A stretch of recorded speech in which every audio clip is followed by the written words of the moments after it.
Alrighty, we are at damn near 3,000 miles.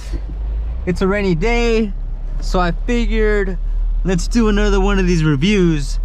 And the reason I wanted to do one of these reviews is because I really enjoy driving this thing in weather conditions. The reason is that I feel super safe in it. I don't know how else to put it. Like, it could be raining, it could be icy, it could be thunderstorming, it could be, honestly, Houston's weird because it's not known for a four seasons type of place. Like, we don't get the normal winter, spring, summer, fall thing, but we get like we get tornadoes, hurricanes, winter storms, flash floods, dry summers, humidity, all kinds of stuff. So the Subaru, if you're in a situation where you're constantly having to be in different kind of weather, I would recommend this car heavily, especially if you want a sedan, because I don't know what other car, sedan wise, you could do that with. I think there's many options as far as SUVs, mini SUVs, crossovers, but as far as a sedan goes, I don't know. It's like I wouldn't drive a lot of other cars in these conditions, or at least feel good about it. Like, I feel like I'm stuck on the ground. I suppose because it's four-wheel drive, there's an extra layer of grip, of protection, of security. I don't even know if that's true, but that's what it feels like. And yeah. So 2,800 miles. The last episode I did about this was about maybe I should have waited.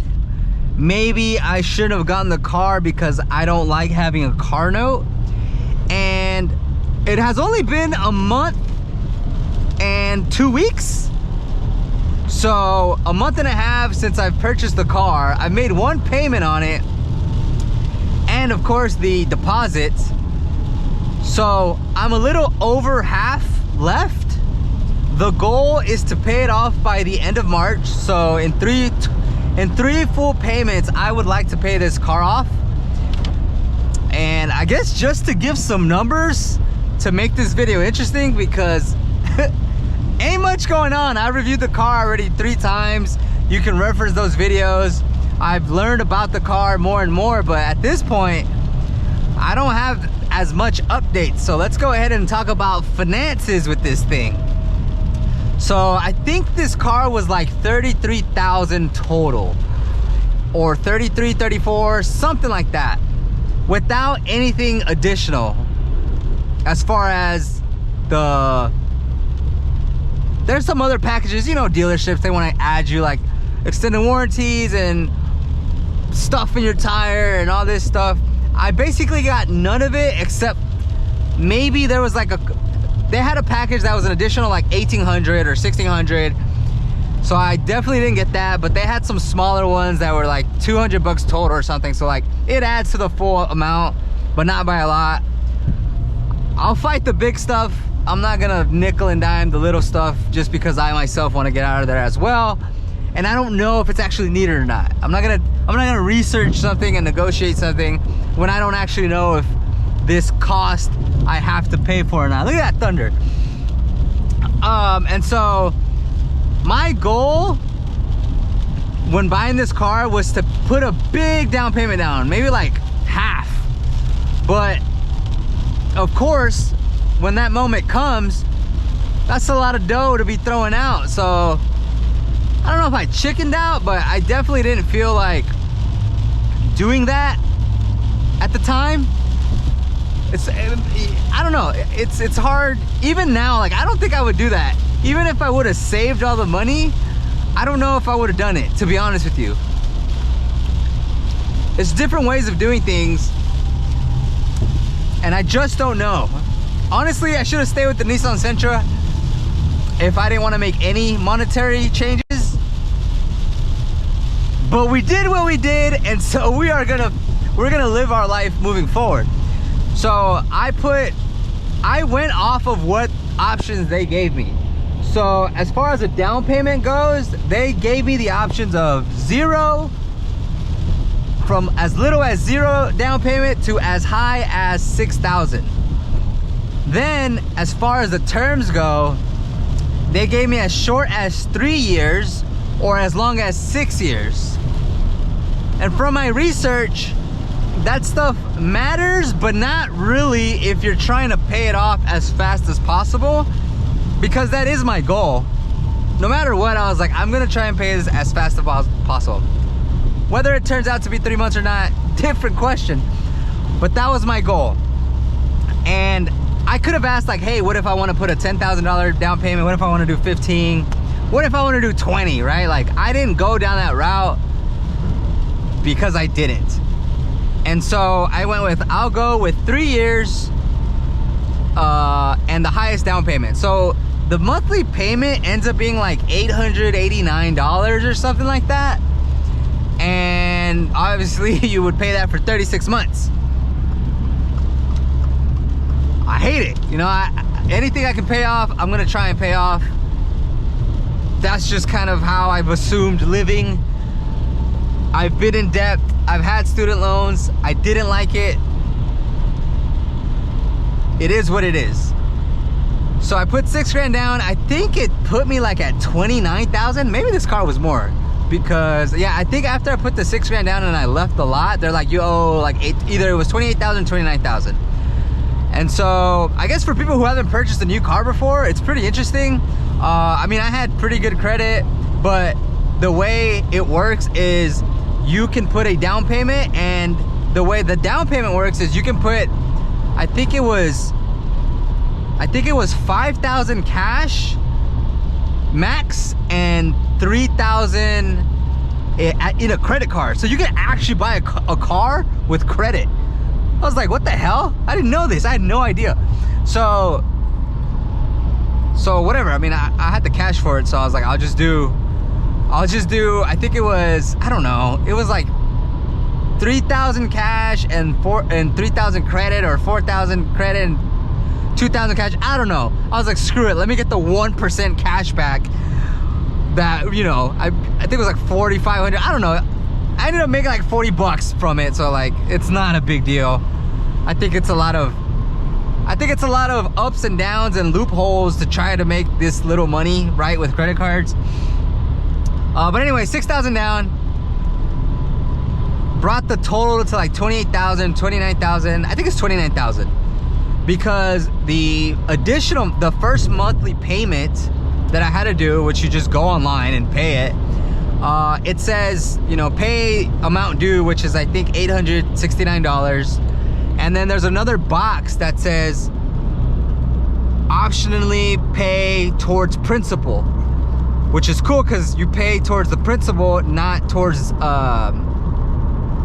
you're not making an additional payment. There's something else I learned, is that you can pay, let's say you want to pay, if it's 800 bucks, let's say you want to pay 1,600 bucks.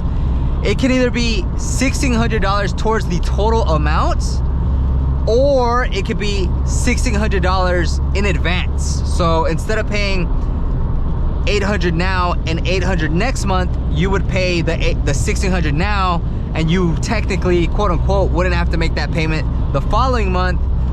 But of course, it makes no difference. The time is the same, therefore the interest is the same.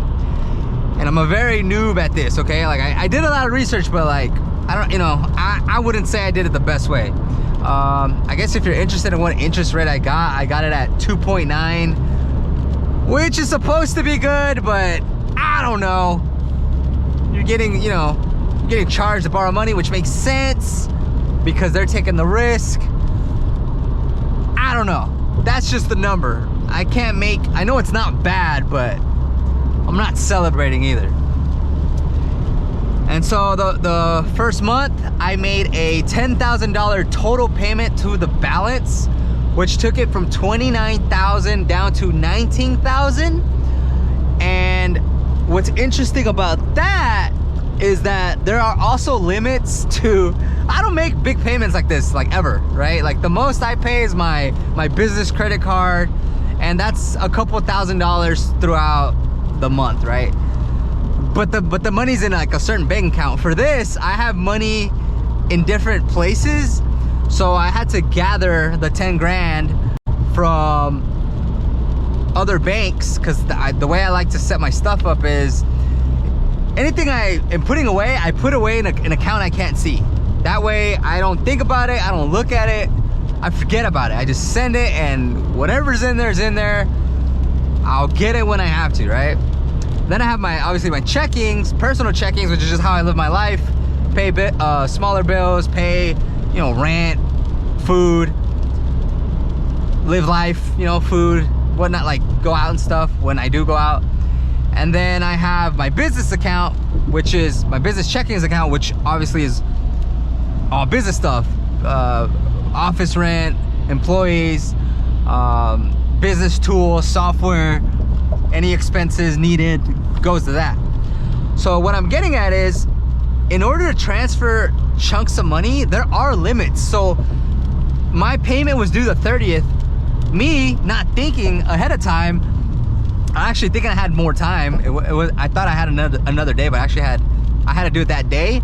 There are limits to how much you can transfer. So I wasn't able to, I was gonna transfer 5 grand from one account and 5 grand from another account.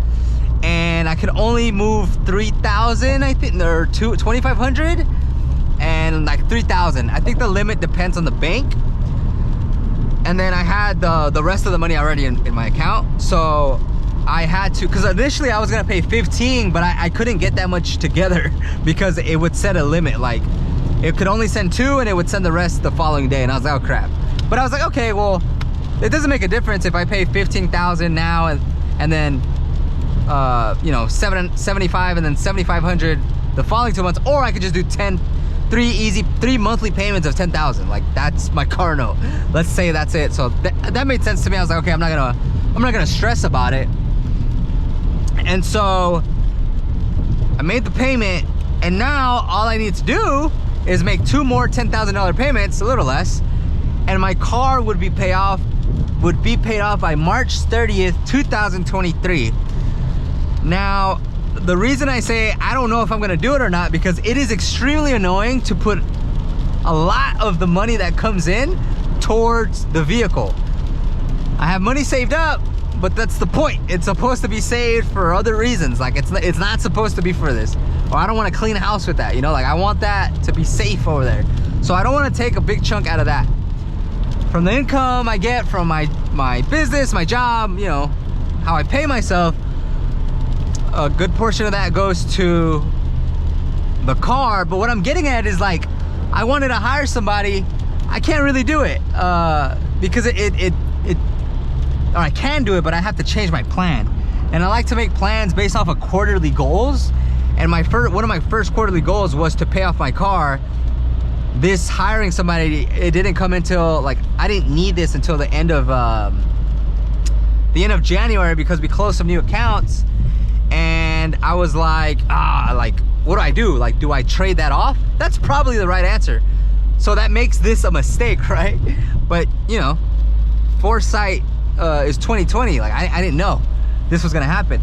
So I'm just gonna stick to my plan. I can adjust every 3 months. I think that 3-month plans are better than 30-day plans, and 3-month plans are better than yearly plans, because it keeps you committed for X amount of time, but it doesn't keep you locked in forever. You know, like a year, like imagine you plan something for a year. For me, it's hard to adjust. Like I like adjusting my life, but not every day, not every week, not every month. Every 3 months makes more sense for me. And so that is the plan. I have, you know, 5 grand that I'm willing to take out of those banks that already have money in them. I have to come up with 5 grand on my own, which I should be able to do this month for sure. And that would leave me with only 1 more month to finish paying this car off, which would be amazing. And I guess the quick story or how I look at this in a positive light is like, do I think buying a car is worth it? Like, is it valuable? Not really. Do I think the experience of having a new car is great and I like my car and I enjoy my life a little bit more? Yes. So how can I look at this and be like, okay, this is an experience altogether? And I'm like, okay, well, the car itself, whatever. That aside, being able to manage to pay it off, whatever it is, and to have that commitment and that dedication, and to say, I'm not gonna go out, I'm not gonna buy dumb stuff, I'm not gonna buy things that I don't need, because I wanna put everything towards the car, not including the other responsibilities I have, right? Like regular rent, regular business expenses, regular payments. On top of that, I'm gonna be responsible and pay for this and be focused, because that's what's cool about running your own business, that if you are in charge of bringing in new business, well, guess what? Everything is in my control. I just have to bring in $5,000 for the car specifically, but I can do that. And on top of that, I can pay for my stuff that I have responsibility for. And unfortunately, saving money is kind of on hold right now, because I just want to get this done. And that is what I tell myself. Like, if I'm able to put myself through hell, which is not really hell, right? Like, I did this to myself. But if I'm able to do something extremely challenging, and I can do it with something as simple as a car, but you know, there are other things in life that require the same framework. It could be a car, it could be a house, it could be a procedure, it could be an emergency, it could be helping out a friend, helping out a family member, it could be a lot of things. And I'm like, okay, well, you know, shoot, like, if I'm able to do this, like that, I think that says a lot about putting myself in giving myself a goal, an objective, and hitting it. And so that is how I am thinking about finishing the financing for this car, or paying the car off. Was it worth it? If I pay it off by March 30th, I think my vision will be realized, my goal, my objective will be completed, and I can say, you know, in 10 years I can be like, yeah, that was weird. In 2023, I was like, let me buy a car and pay it off in 3 months. 2020 Cesar, myself in 2020, couldn't have imagined to do it. So I'm happy, I guess, but also just continuing with what I'm doing. So that is today's video. Let me know if you have any questions or feedback. Appreciate the views. Subscribe, comment. Peace.